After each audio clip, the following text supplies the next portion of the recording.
So this is my final moto for the day, for the ride on Thursday the 3rd of November 2022. So the plan was to do another 40-minute moto, but at race pace.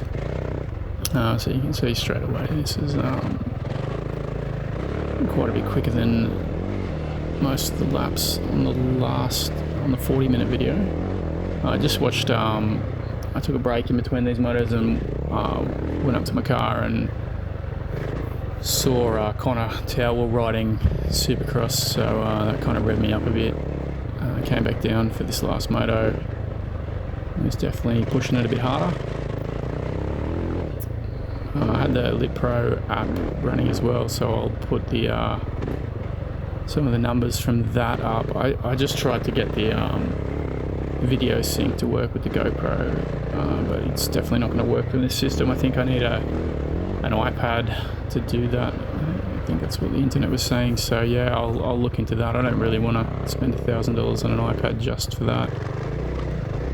But yeah, this pace is pretty good in this motor. I'm pretty happy with it.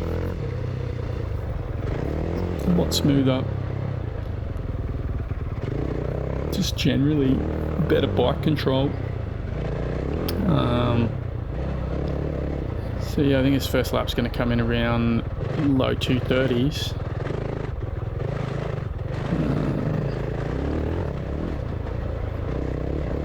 And this is after I've done the 40-minute moto. I was feeling pretty good. I was feeling pretty fresh. Fatigue wasn't an issue. See the sun's out a little bit more, it's a little bit brighter, probably a couple of degrees warmer. But getting the bike around the track, almost it looks a lot quicker, but it's actually only a few seconds here and there. But yeah, so what's interesting about this moto is that I do have a tip over in the second lap. Slightly twisted the front axle. We kept riding and interestingly did a faster lap after the crash. So yeah, first lap 2:32.92. That's quicker than any of the laps in the 40-minute moto. I mean, you can definitely, it's pretty obvious. There's more pace everywhere. But yeah, had a tip over in this lap. You'll see it's coming up in about 45 seconds. And it's a nothing crash, it's going through a tight corner and getting the front wheel too high on the rut is a sandy rut.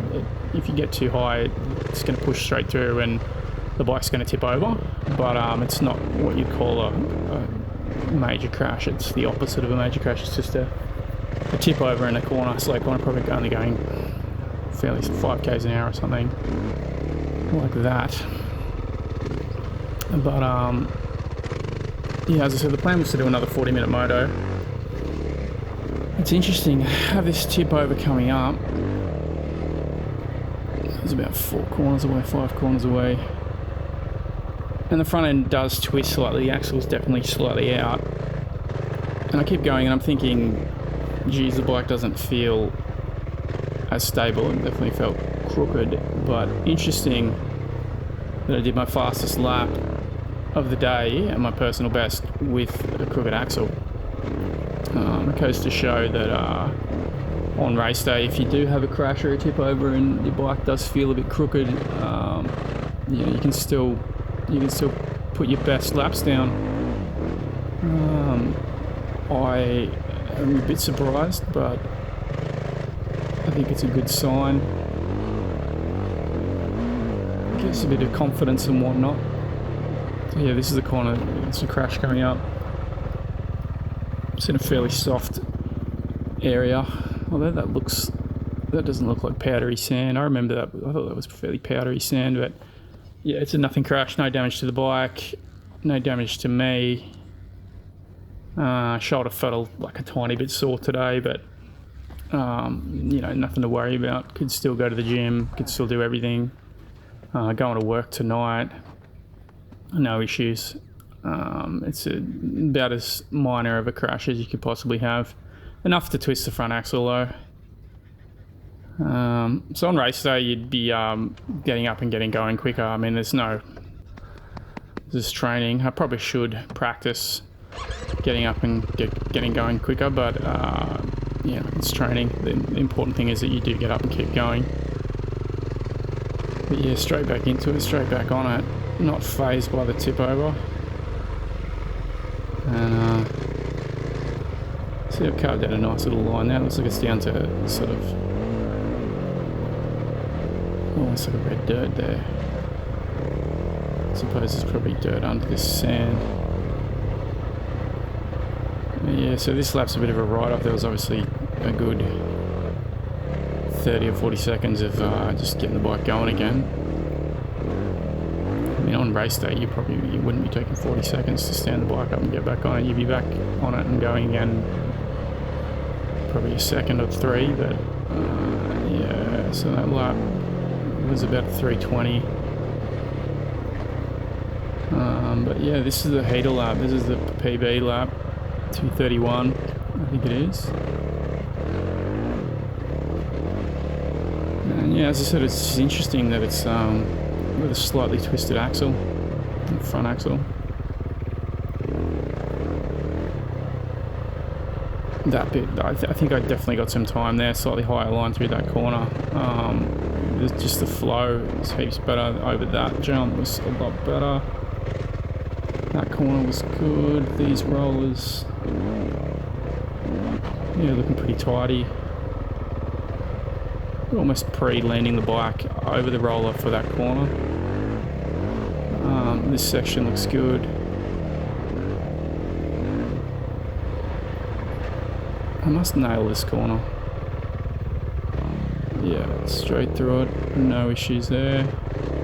Look quick through those two big dips as well. I mean, you can lose a bit of time there easily. It looks like I got through it pretty quick. I probably got half a second there. So clearing that jump's probably worth about 2 or 3 seconds because it turns it into the whole thing's straight. No braking, it probably pick up quite a bit of time there. But yeah, this was supposed to be another 40-minute moto going faster, and I probably should have kept going. I mean, if I knew I'd done a faster lap after the crash, I would have probably kept riding. It'd be awesome if there was a way to sort of have this data heads-up display on the goggles or something like that. Would be sick. That would be gnarly. If it's something anyone's developing. Yeah, that actually looks good. Like, I have quite quick through there. That corner looked decent. Yeah, that looked good. And straight to that rut, so it's starting to build that rut up a bit, and there it is, 2:31.48. I think this off track might have influenced my decision to finish after this lap. No, I don't think so actually. I think I was, well, that's right, yeah, halfway through this lap I get a corner wrong and I sort of get stuck, and that ended the moto. That's coming up in that real sandy hairpin, that real deep soft sand one. Yeah, really happy with there's a couple of really good laps in this moto. What did I do for the day? I probably did 15 plus 2, 17 plus 10 on the cutoffs, 27 plus 4 here, so 31 laps for the day. It's not too bad on sand. Yeah, this next corner is where I don't know what, let's have a look what happens. Hit the apex bar, and then just, no, sorry, it's the next lap. Must be the next lap.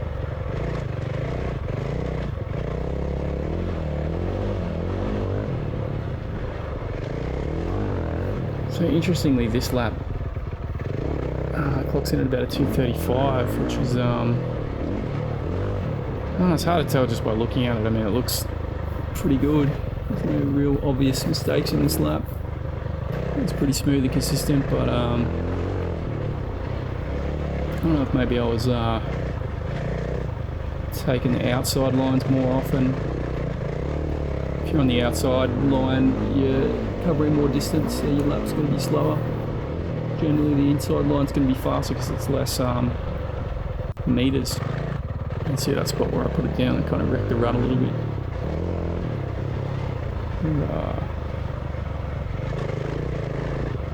Probably should have just kicked on and done the 440 with the twisted axle.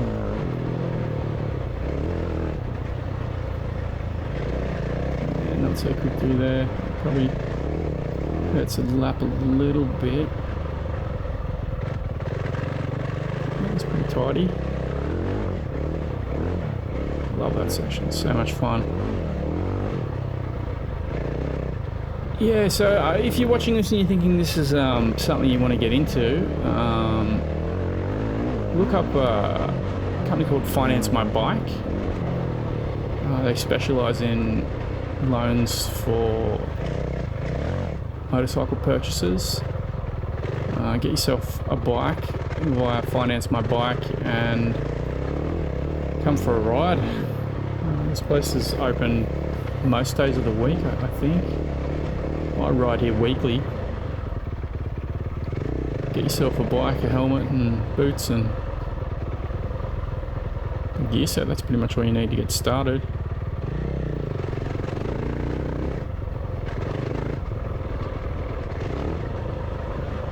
It's good fun, it's good fitness. And it's, you know, tracks like this, as I was saying in the previous video, are not as, it's not as hardcore as a supercross track or a, you know, a outdoor race track. So it's a bit more forgiving. You can have a few crashes and, you know, you won't be too bad. You'll be right to go to work. So this, I think, yeah, this is the bit where I call it a day. I'm just going to park it up here for a second. And, this is super soft sand, so it was pretty tricky to stay on it. I just ended up jumping off and pushing it backwards, and that's where I called it a day.